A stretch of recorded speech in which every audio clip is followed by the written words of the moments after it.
The reason I have chosen this question for this discussion today is because I want to stress that they are also trying to keep up with the recent trends. Okay, so this is one of the recent papers had this question.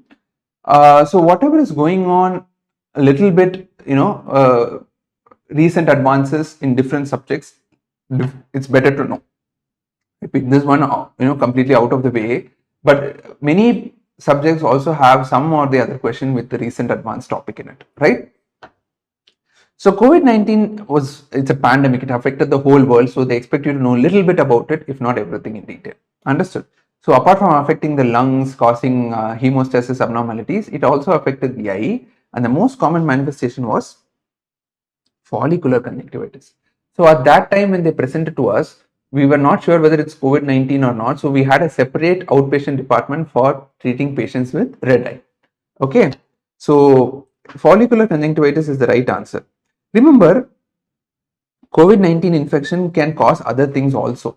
It can cause hemostasis abnormalities leading to retinal hemorrhages and all, but this was the most common question, most common as is asked in the question. The most common ocular symptom is conjunctivitis, also known as pink eye or red eye. It is characterized by redness, inflammation of the conjunctiva. It is a transparent layer of the tissue that covers the white part, we all know that, and lines the inside of the eyelids also. Other symptoms are eye pain, itching, and foreign body sensation. See, one thing I want you to know is, a little bit I'll touch upon the red eye.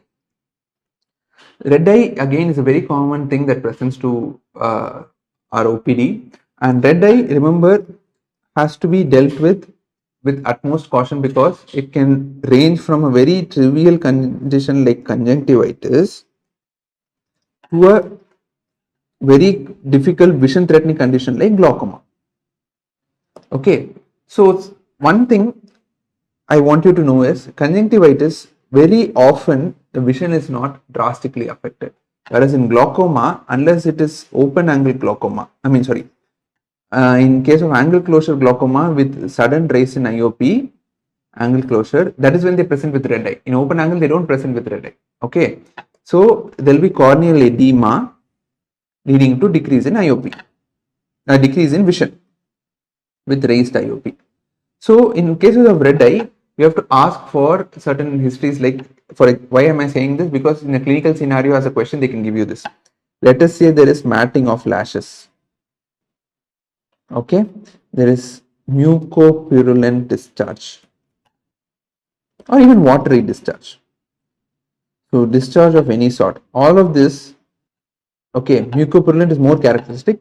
Remember, watering is also seen in glaucoma and things, but mucopurulent is very characteristic of an infection. Okay, then also we already discussed about Emily Fincham test, right? They can have colored halos. And secondly, sticking of eyelids on getting up. Overnight, all the secretions they collect, they dry, and then it becomes like acts like a gum which sticks the eyelashes together. So this is a characteristic history which is again suggestive of conjunctivitis. And excessive eye rubbing, eye itching. See, in glaucoma, you don't get eye itching and all. There will be pain. Pain should be differentiated from itching. Here, if you rub the eye, the patient will feel better. Whereas in the other situation, in glaucoma, the patient will not allow you to touch the eye or shine a light also. So that is the difference you need to know. So differentiating the red eye, especially if they give you a clinical scenario, it's very important to know the difference between this and that. Okay, there will be many conditions like scleritis, episcleritis, and so many conditions causing red eye, but these are the two most important that you should be very clear about when you talk about a case of red eye. Okay.